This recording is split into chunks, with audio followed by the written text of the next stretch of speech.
Hi. Hello everyone. My name is Prasad. And I'm an alumnus of JBIMS and one of the co-founders of Learning Groups. I had a 99.99 in CET and MAT twice. This session is about CET, CMAT, MAT, and ATMA. We're going to cover the paper pattern, when the exams happen, what are the things that you need to keep in mind regarding these exams, and so on. We'll also be looking at some of the institutes that you can target, some of the good institutes that you can target from these exams. And we'll also be looking at some of the new changes that have recently, DTE has recently announced, and the way forward. Okay, because we have a lot of things that are coming, that we're going to do on the Facebook group that we have. A lot of them will be free, of course, and we're also doing our CET course is going to start soon, so that is something that you can look out for. Okay. So moving forward, yeah. First, we're going to talk about CET. CET is commonly referred to as, we generally call it only CET, but the name is Maharashtra MBA MMS CET. So a lot of people like CET primarily because it doesn't have negative marking. Okay, so if you look at the paper pattern, you have 200 questions. There are 4 sections. So the section breakup is logical reasoning 75, which is the chunk of the paper. Abstract reasoning is 25, which is largely your visual reasoning. Quantitative ability is 50 and verbal ability is 50. So this demarcation started, I think, last year. Earlier, it used to be a 200 question paper with no bifurcation or no demarcation of sets or no classification. So you had straight 200 questions, of course, in jumbled manner. So you may have, say, 5 questions of quant followed by 5 questions of reasoning. But now you have sections. So good in a way that you have questions of a particular type, and then you can quickly decide, okay, this is how I'm going to strategize my paper. Total 4 sections, as we saw, and the duration is 150 minutes. So the idea here is to be really quick because you don't have a lot of time on your hand.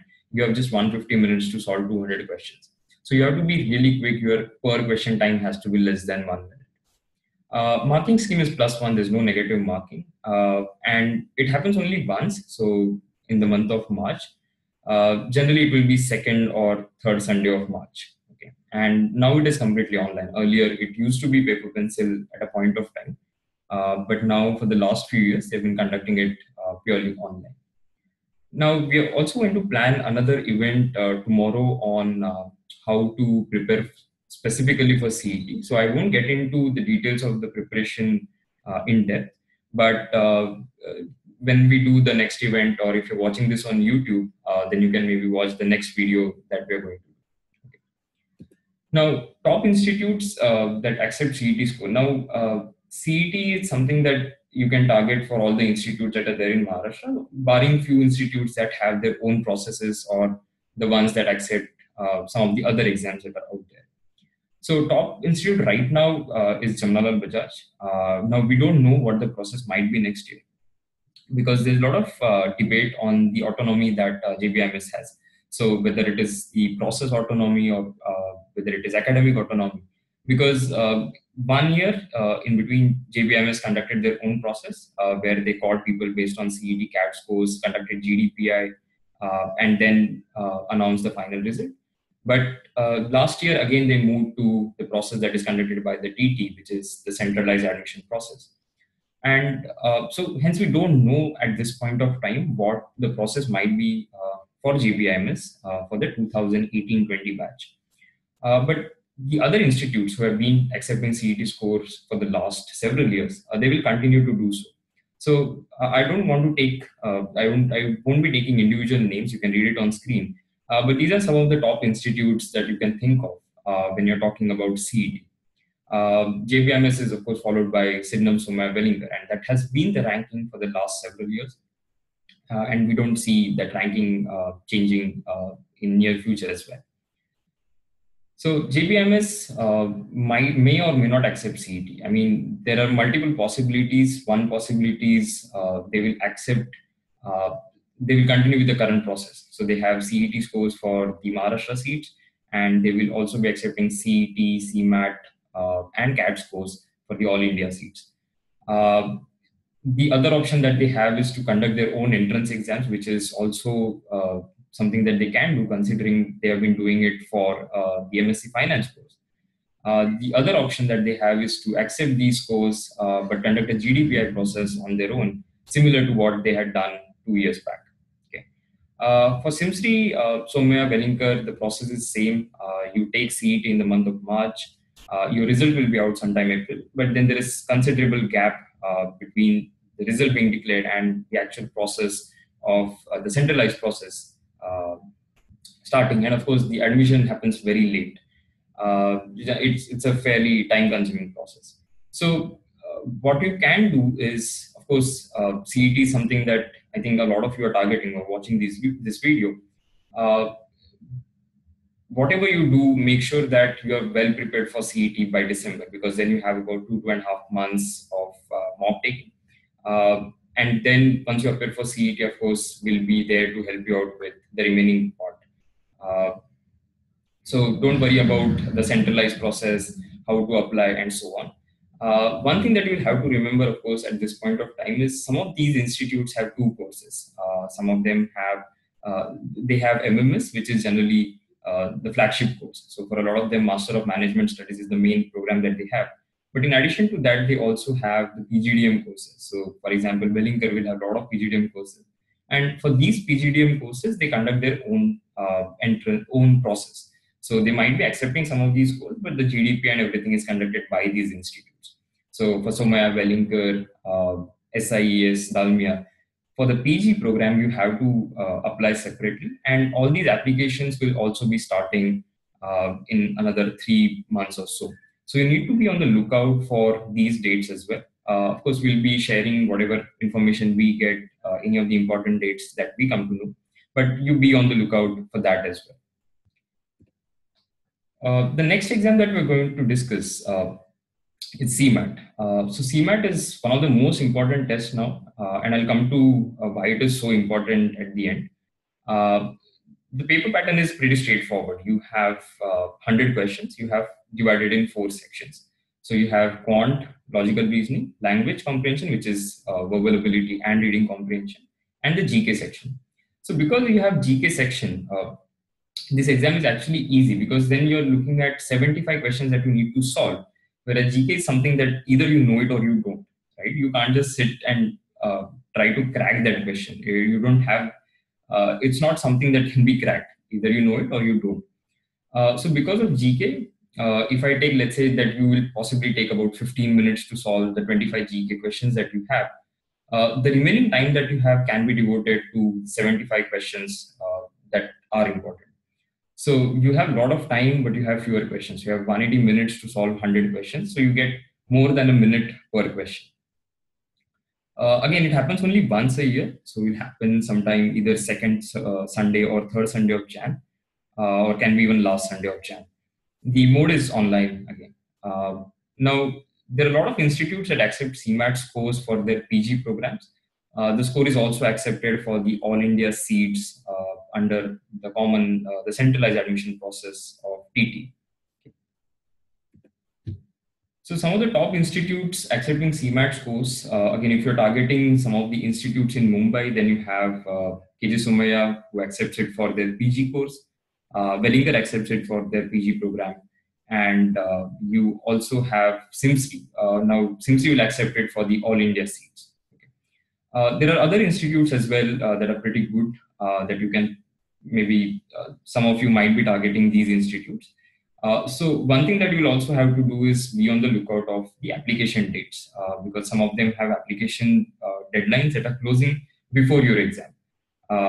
Generally, they will have, there will be institutes that will keep it till the end. So once your results are out, you have sufficient time to apply to these institutes. But there will be institutes that will close it before even the exam happen or before the results are out. So you need to be on the lookout. Another institute which is pretty good that accepts CMAT scores is Goa Institute of Management and XIME Bangalore. So these two are additional institutes that you can think of.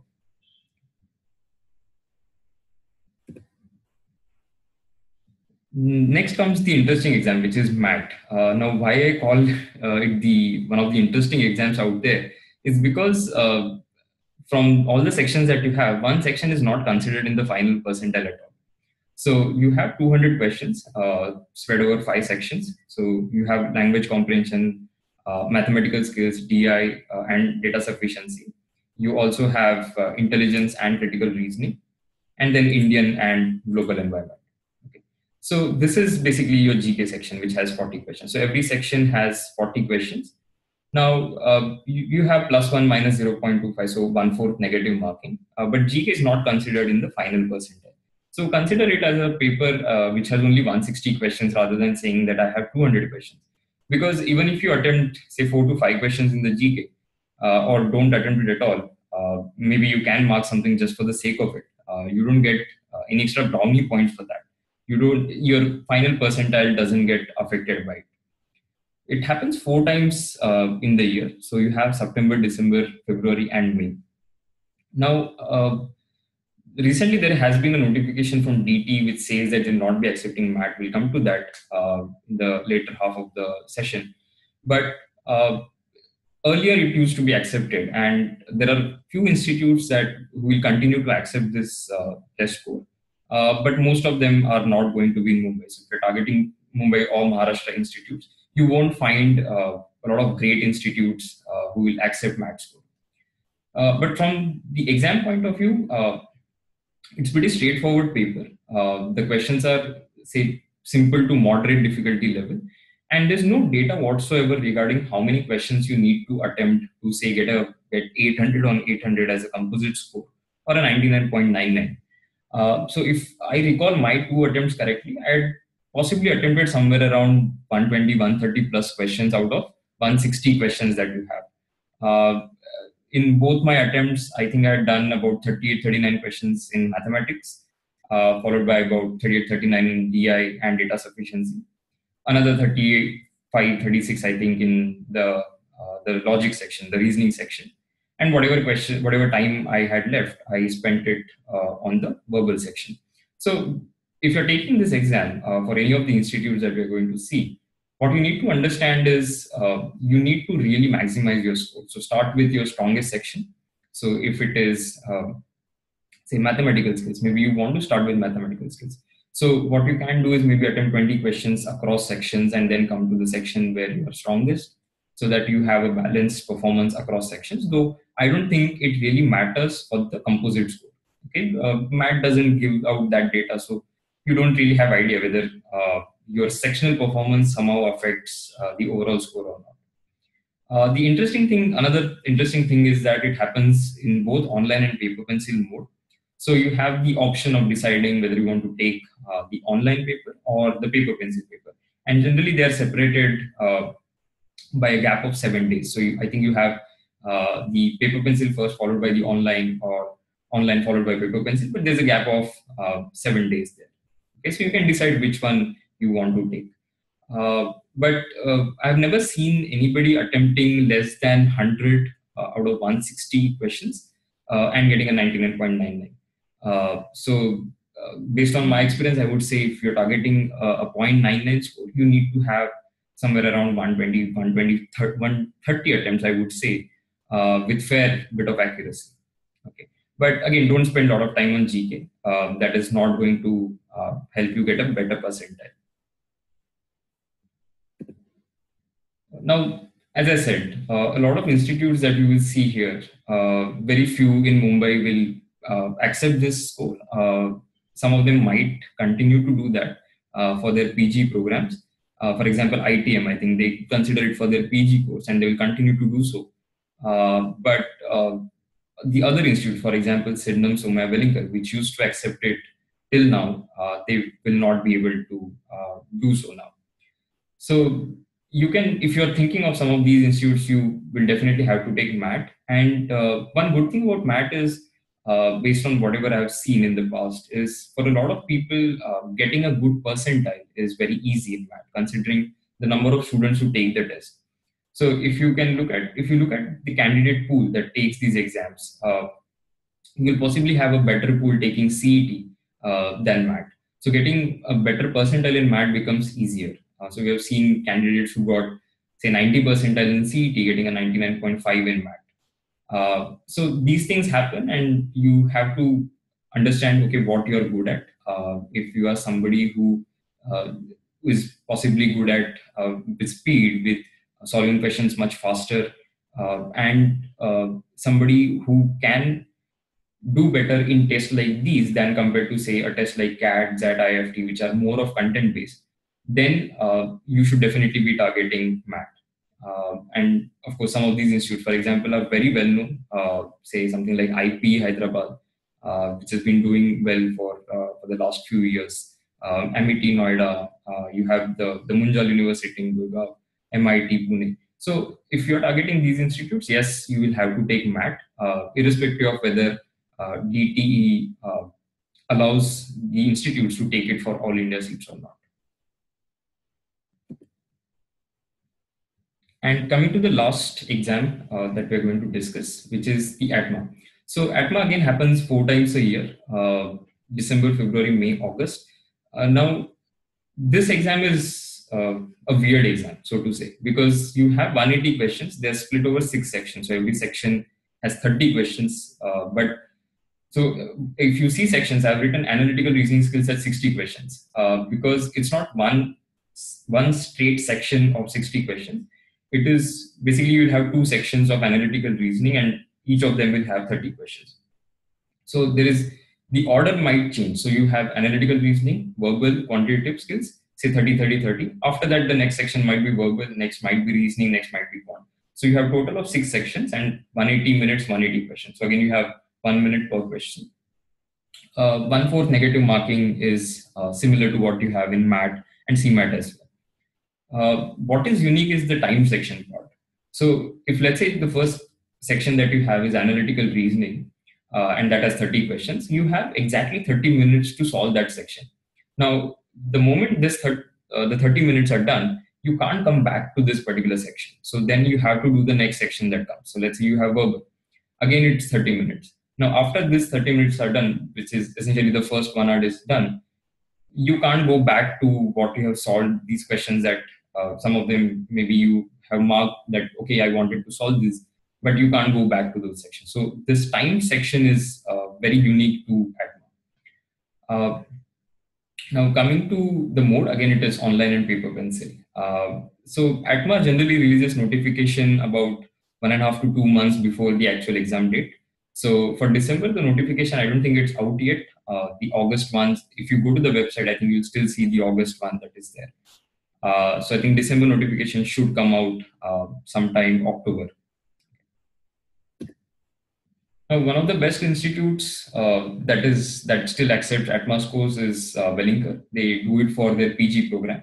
You also have some of the other good institutes like SIES, ITM, NIBM Pune, IES, Lala Lajpat Rai, IFIM. So all these institutes, of course, Christ University. So all these institutes also accept ATMA scores, and some of them accept it selectively, which means they will accept it for a certain set of programs that they have, while for a certain set of programs they won't accept the ATMA score.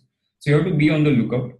So what you need to do is you need to figure out, okay, what are the institutes that I want to go first, rather than deciding that, okay, this is the exam that I'll take, and then I'll decide, okay, which institutes I want to go. Rather than that, just sit for some time, make a note of all the institutes where you want to do your MBA, and then figure out, okay, what are the entry points, what are the entrance tests that scores that they're going to accept, and then decide on the test that you're going to take. As I mentioned in the beginning of the session, there's a major change that was announced by DT a few days back. So if you look at the circular, it was dated 24th of August. It says that for the Maharashtra MBA MMS programs, earlier when they used to accept all the exams like CET, CAT, CMAT, MAT, ATMA, from now on, or from the 2018-19 cycle, they will only be accepting CET, CAT, and CMAT. But it doesn't again specifically say that MAT and ATMA will not be accepted, though it says that, okay, All India Council for Technology Education will only be considered valid for admission to MMS program. So which pretty much means that the others will not be accepted. And we don't know whether this will continue. There might be another circular which changes the scenario. But yeah, for now, at least we need to go ahead with the assumption that they will not be accepted. Now, what does this mean? So earlier, if you had say a 99.99, you could be pretty much sure that okay, you would get JBMS under all India seats.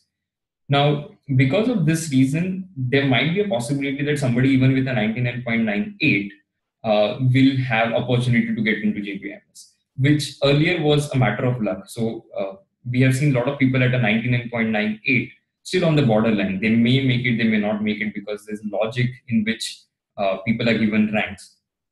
So, but right now, something like a 99.98 might give you a direct entry in the institute as well. But of course, one would always try for a 99.99. Because these two exams will not be accepted, there is also additional pressure on people to do well in the remaining tests. So, say for example, if you're targeting GPMS, Sidnam, Somya, Wellington, now only three exams will be accepted for the admission. So you have CET, CAT, and CMAT. Now, people who would have earlier taken MAT and ATMA, who apply to these institutes, will think that okay, because the MAT and ATMA will not be accepted, let's focus on these exams. So they'll continue. Basically, the number of people taking CET, CAT, CMAT might go up this year. If not CAT, because it's in a different league of exams, your CET and CMAT might see increase in the number of applicants, which of course puts more pressure on you to do better. So CET score, if I can just get into a quick diversion, but if you look at the Maharashtra institutes, the number of seats are divided. So you have 70% seats reserved for the university candidates, 15% are for outside university but inside Maharashtra, and the remaining 15% are all India seats. So for these 15, for the 85% seats that are there, which is your university seats plus outside university inside state, they will continue to be under only CET. So earlier they used to take CET and they will continue to have that. But for the remaining 15% all India seats, you have CET, CAT, CMAT. Now, anybody who scores, let's say, a 99.97 or a 98 or a 99 in, say, a test like CAT, mostly that person will get into some or the other IIM or XLRI or some other institutes because these people are also taking other entrance exams, which means that all your 99.97, 98, 99 from CET and CMAT are contenders if you're talking about the all India seats. So again, the logic behind allocation might undergo some change this year, or it may continue to remain the same. We don't know that, but for now, let's walk with the assumption that only CET, CAT, CMAT will be accepted. So what are the next steps for you? As I said, one is to start make a list of target institutes, because that is the first thing that's your starting point. You can't prepare for a test without knowing which institute you want to go to. So do that first, and then figure out, okay, what are the institutes that I want to go to, and then what are the test scores that they accept. Then figure out, okay, last year, what were the important dates for these institutes? What is the application process? Is there a GD? Is there a PI? Is there a VAT? Is there something else? Is there a psychometric assessment? Whatever it is, most of it will happen post-February. So you don't have to worry about that. But for now, your focus has to be, okay, these are the exams that I have to take. And if I have to take something like a CMAT, of course, I need to prepare for GK as well, in addition to Quant, Verbal, LRDI. My recommendation is don't be selective while taking test, because what you can do is you take test, you see what works out, rather than saying that, okay, I'll not take this particular test. So if I am an aspirant, I'll not say that, okay, I don't want to take CMAT. I'd rather take CMAT, see what I get as my score. And at the end of it, I can decide, okay, these are the institutes that I want to apply to. And even after I convert the institutes, I can decide that, okay, this is where I want to go. And this is the institute that I am going to reject, rather than saying in the beginning that, okay, I don't want to apply to this institute. So a lot of people, basis what others are saying, take a call as to, okay, this is the institute I don't want to go to. It may be fine if you are sure of some of the other options that you have. But if you're somebody who is dicey, who is thinking that, okay, I don't know what exactly is going to happen, so I want to keep my options open. For you, my recommendation would be to apply for all the tests that are out there, and all possible institutes. Maybe your top priority, say 5 institutes where you want to go, maybe another 6 to 7 institutes that you're kept as buffer. So you have to go and apply to all these institutes, go through that process, go through the whole drill, and at the end of it, decide, okay, whether you want to do MBA from that institute or not. Coming to CMAT, because considering now DTE is going to accept only CET, CAT, CMAT, one exam that has GK is CMAT. And even if you're not targeting Mumbai-based institutes, if you're targeting some of the other institutes outside Maharashtra, you can't underestimate the importance of GK, because GK can really push your score in no time. You can spend about 15 minutes for the 25 GK questions that you have, and if you can get about say 12 to 15 questions, which is pretty good score, uh, that can actually push your score beyond 300. So your normal CMAT topper would be in the range of 310, 320, something like that. But a 300 score has traditionally been good in CMAT. So if that is your target, you need to focus on GK. So current affairs of the last 6 to 8 months is what you need to prepare for. And of course, static GK, whatever you can do. There's no limit when it comes to GK preparation. But again, don't devote so much time to it that you don't focus on Quant, LRDI, VARC, which is something that you can see in front of you. You see a Quant question, you solve it, you know the method, you can see what you get as answer among options. You know that you are almost right. Whereas in something like GK, you may not be sure of a particular question. Now we have a Facebook group which is focused on CET, MAT, CMAT, ATMA. This is in addition to the CAT preparation group that we already have. So do join that group because we'll be sharing a lot of questions. We'll also be conducting a lot of events for you guys. So be a part of these events. I am sure you will learn a lot from these events. And whatever queries you have, you can always direct it to us through these groups or the events that we're going to do. We have classroom and online courses for these exams. So classroom courses happen in Mumbai. A lot of people ask us where our classroom is. So we have a branch in Dadar, so in Mumbai. So if you can come to our classroom sessions, great. But if you can't, you not from Mumbai, you can always look at the online course that we have, and you can check out our website, or you can just contact us on the email ID or the number that we have given, or through the Facebook group, and we'll be able to help you out. Okay, so I'll be taking some of the questions that I've got in the chat window. So if you have any questions, please put it in the chat window so that I can answer it. Whatever you may have regarding whether it is regarding CET, CMAT, MAT, ATMA, some of the institutes, any question that you may have regarding these exams.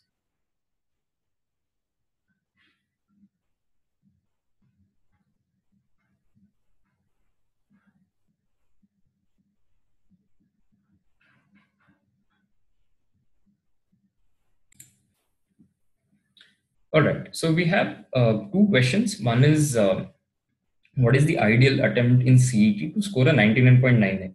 So, see, generally, if you look at the difficulty level over the last few years, it has seen quite a bit of change. You had one test in between which was extremely easy, and you had toppers who had scored in the range of 160, 170 plus. You had test where getting a 150 plus would have fetched you a 99.99 percentile for sure. So last 2 years, CET has been a little difficult. So we have covered the scores and percentiles and everything on our blog extensively. But ideal attempt in any of the CET papers that are out there, or what you might get, you need to have at least 150 questions somehow. Because see, on the basis of my experience with CET, your accuracy generally is between 80 to 85%. And if your accuracy is less than that, it's something that you should be worried about. So when I was preparing as an aspirant for CET, I always tried to do one thing, which was to maintain my accuracy somewhere between 80-85%. And it continues to suffer even for somebody who is extremely well prepared. The accuracy might be a little off. It may be at 90% at times, it may be 85% at times, it may be 80% at times. So the more questions you attempt, your accuracy starts to go down. So one standard recommendation is, when you're taking mocks, don't really attempt questions randomly. So don't say mark 50 questions at the end just like that, because you don't know what your real score is. So avoid doing that. and ideal attempt would be somewhere in the range of 150 to 160. Again, depending on how the paper is, you may have to attempt more. So my paper, I had attempted about 195 questions, uh, and I had 163 as my score. So you can work out the accuracy from that. But yeah, your accuracy is bound to suffer as you attempt more questions. So you need to understand it, okay, to get to say around 130 or 140, how many questions you need to attempt. And that way you can work. But again, completely depends on the difficulty level of the paper. Okay, next question. For CET preparation, which books or study material should be used? Okay, so for CET, you can use, there are primarily two resources. One is the R.S. Agarwal book. So R.S. Agarwal, I'm sure a lot of you have heard of the book because it has more questions that are easy. So you have 100, 150 questions on every topic that is out there. And these questions are level of difficulty 1. So generally, when we talk of level of difficulty, we're saying level of difficulty 1 to 3. 2 is something that you will do. 2 and 3 is something that you will largely do if you're targeting, say, exams like CAT, SAT. 1, 2 is what you will do if you're targeting exams like, say, SNAP and MAT, CET, and so on. So RS Agarwal has a lot of questions that are in the range of level of difficulty 1, and probably 50% of them would be level of difficulty 2. But for these exams, the more you focus on LOD 1 questions, that is better for you. So RS Agarwal, maybe Quant, verbal, non-verbal reasoning, these are the books that you can use. You can also use, there's this book by Pearson called Pearson Objective English. In case your verbal is something that you need to work on, maybe that is one book that you can look at.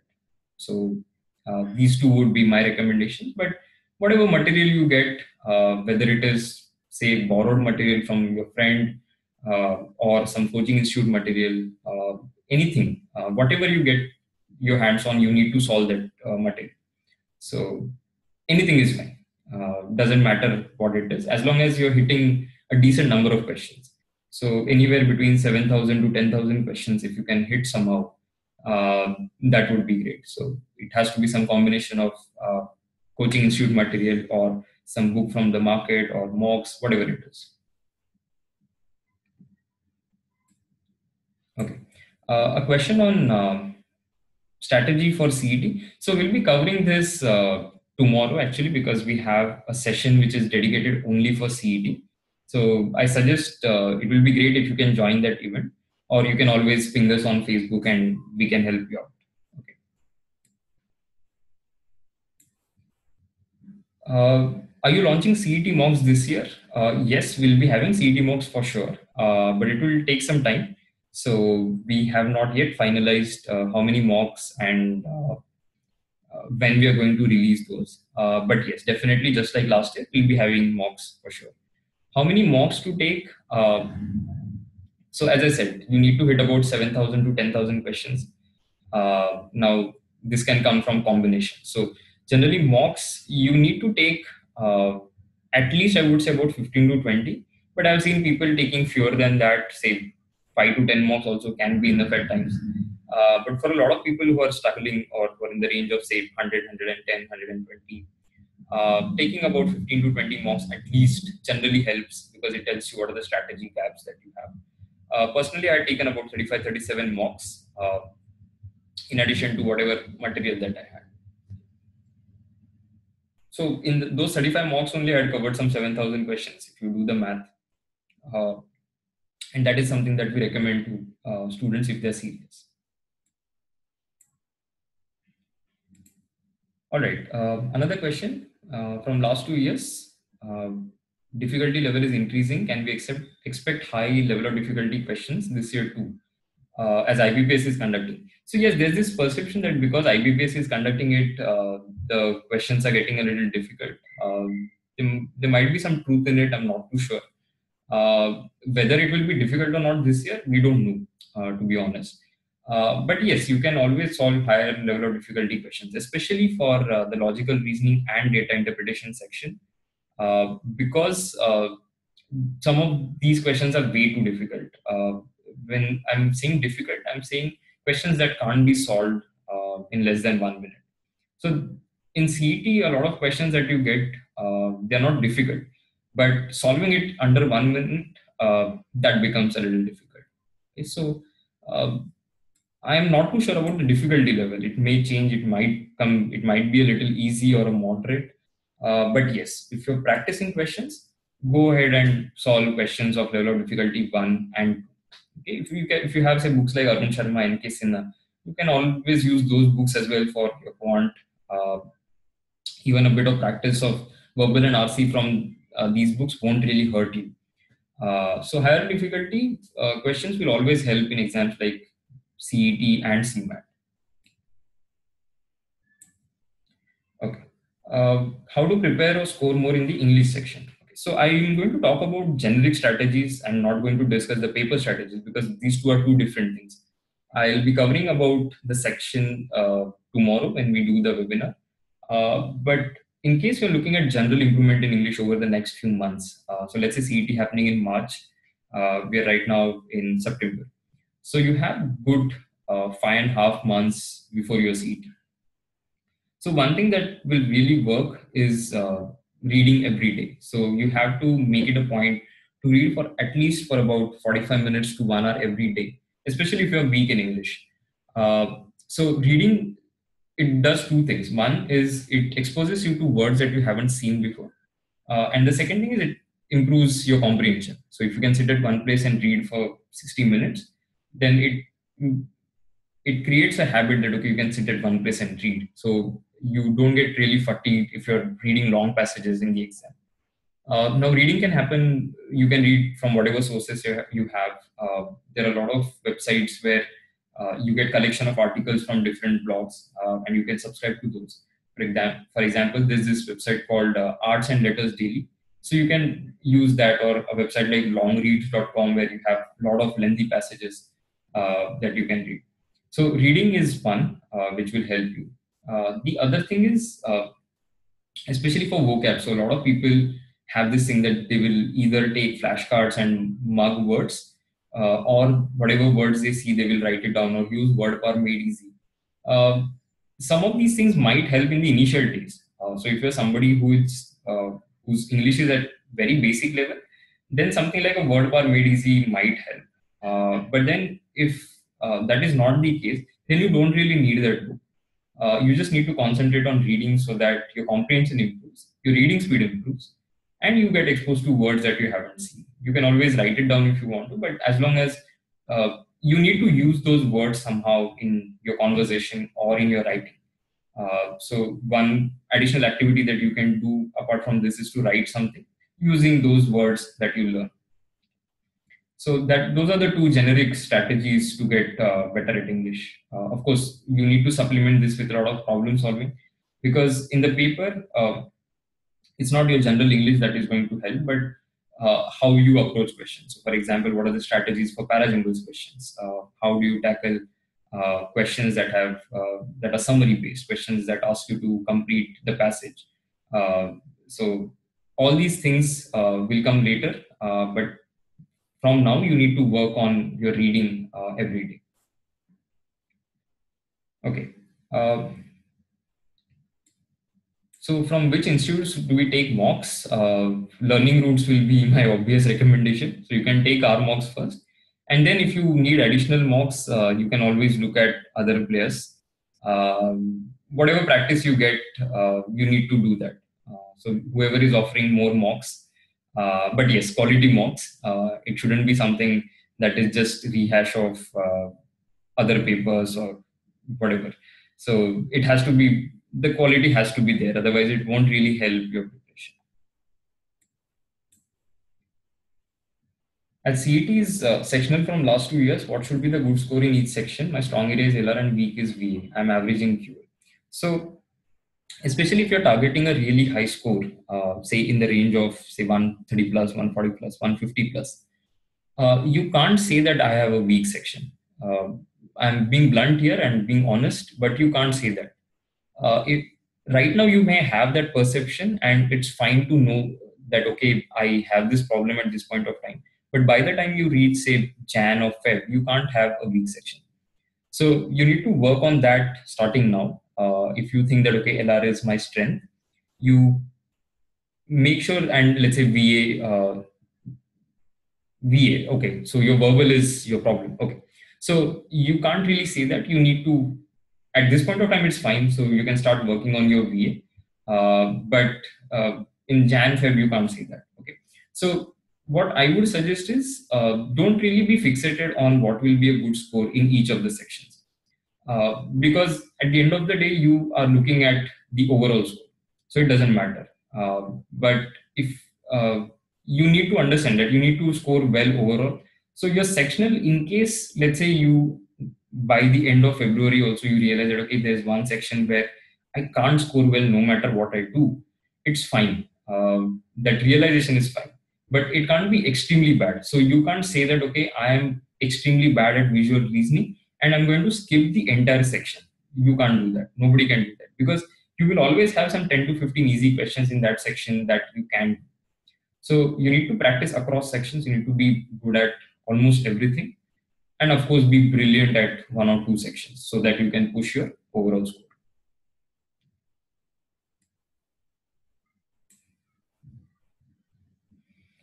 Okay. As reasoning covers major section in CET, how to prepare? So, see, I've already told you the books that you can use, the material that you can get, the mocks that you can solve. So, make it a point to solve at least one LR and one DI set every day. Now, you might be wondering where will you find so many questions? So, one is get those books that I mentioned.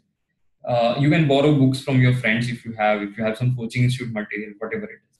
So make it a point to solve at least one LR and one DI section, one DI question every day. Why I'm saying that is because from now, if you start doing this, by the time you reach, say, December and Jan, you will realize that there is a limit to what innovation they can do when it comes to LR and DI. Things start getting repeated. If you have five people wearing five different colored hats, staying in five different colored buildings, it will you will see some repetition of this question type somewhere in whatever questions you solve. So the more questions you solve, the better you get. So from reasoning point of view, more caselets, more diverse caselets, and even solving questions, past questions of SNAP and IFT will help you. They have some really good LR questions, especially SNAP has good questions as well. So whatever papers you can get your hands on, you solve LR and DI from those question papers. But yeah, make it a point to solve one LR one day every day. It will work wonders. I mean, you will not realize this, but there will be a gradual improvement in your ability to crack these questions. Okay. Next question is how to prepare for CMAT GK.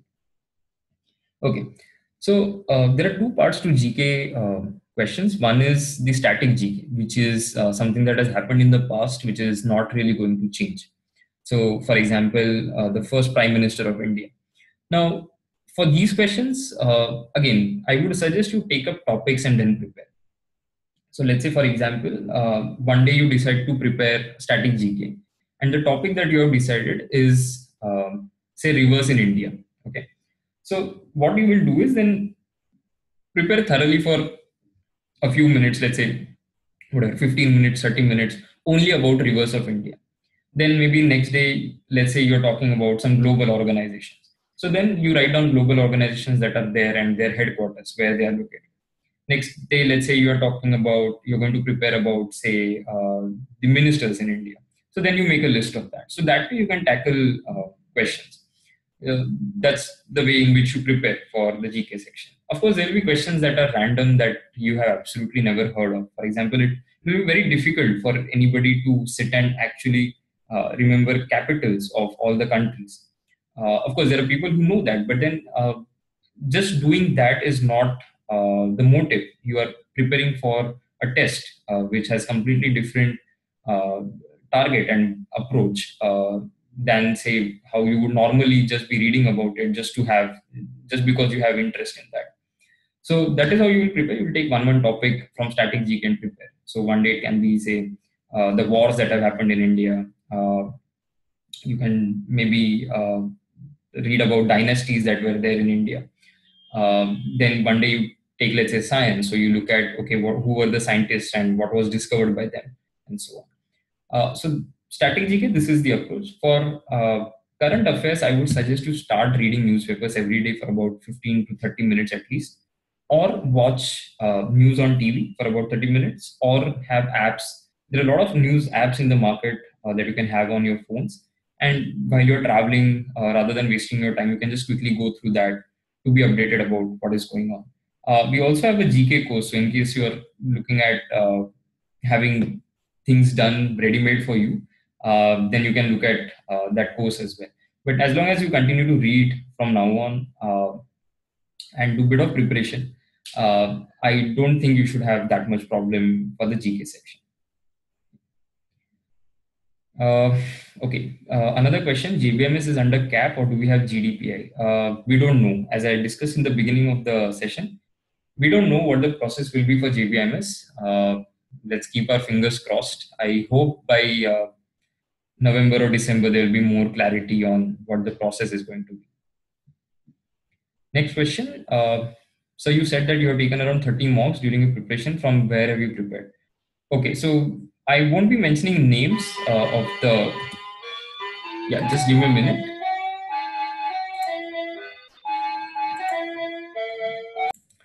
Okay, so the question is, you had taken around 30 mocks from where you prepared. Okay, so I won't be taking names, but I had used mocks from various sources. Whatever mocks that I got, I solved those mocks. But yeah, around 30, 35 mocks, 35 plus, I would say. But the more important thing is what I did with those mocks. So my schedule was to take one mock. So in the afternoon, take one mock. After the mock, sit for about, take a break for about 30 minutes, 45 minutes, don't do anything. Come back to the mock, see all the questions that you have attempted, what was the method given at the back in the solutions, and what method you have used.